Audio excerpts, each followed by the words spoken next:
Namatay ang usa ka 31 anyos nga inahan sa Mandawi City, human makuyapan atong sigihimong validation sa ayuda para sa mga biktima sa baha niadtong Nobyembre. Tungsayran sa live report ni Nico Sereno. Nico?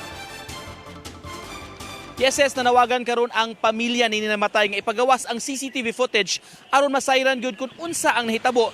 Taliwa ni mga tabi-tabi nga ilang nadunggan nga dugay kuno na respondian ang ilang anak atol sa maong insidente.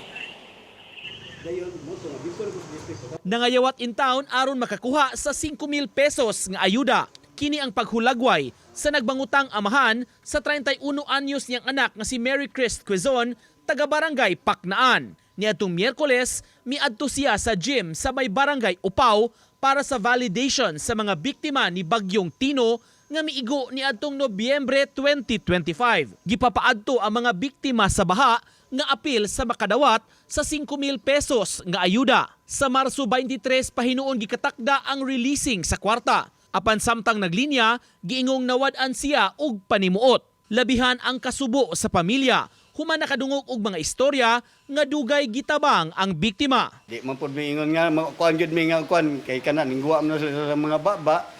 Kanang 30 minutes nga kuan gipakabaya ayon lang nagipasagdan akong anak. Why ning ayan yo nagikapa kay gipatol na. Gipatol na. Karon kay ang bata nanlagom na sa mga kuko tanan tibok lawas niya. Ang ilang istorya na didto na dayon sila ni hagu ning nagtapok og ilang dayon gitabang. Karon gi CPR na nila.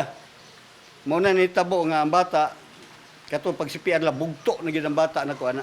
Kana ilang gida sa ambulans gikarga na sa ambulans wala na siguro kinabuhi gid. Gipanawagan sa amahan ipagawas ang CCTV footage sa Barangay Upaw sa ilang gym para masayran unsa gyud ang nahitabo ni adtong adlaw. Na din na tungod nga nagingon nga gipatol na. Pugpatol man gani na. Nganong mao ang gid first aid unsa man gid na ang klase nga kuan gid. Naatay BDR mo, naatay mga kuan rescuer nganong mga mainana man na. Grabe. Ang na ko ninyo kong mayor kap kinsa nang imong mga personel diha nga nagpakabayas kong anak na pag-imbestigahan lang yan. Gihimakakinuon sa amahan nga gipatol o dunay epilepsy ang iyang anak. Unom ka buwan ang nakalabay dihang nanganak kini sa iyang kamanghuran. Adunay upat ka mga bata nga gibilin sa 31 anyos nga inahan. Upat ka bukan na kintaw ng gibiyaan kung may kala ng ayuda-ayuda. Nangingin nangayawat gidin taon. Ligid lalim. Kaganiha mibisita ang taga DSWD ug City Social Welfare Office. Kay gikatakdang makadawat og assistance ang pamilya tungod sa pagkamatay ni Mary Christ. Mihimusab og psychosocial intervention sa pamilya sa namatay. Gihatdan usab sila og usa ka sakong bugas ug duha ka kahon sa mga dilata para kanila.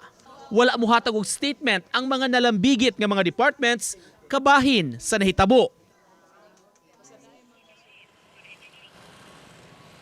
Ses gisuwayan unta to pagkuha ang habig sa nalambigit nga mga opisyales sa lain nga mga departamento kabahin ning maong issue apan nagdumili una sila pag-issue og pamahayag.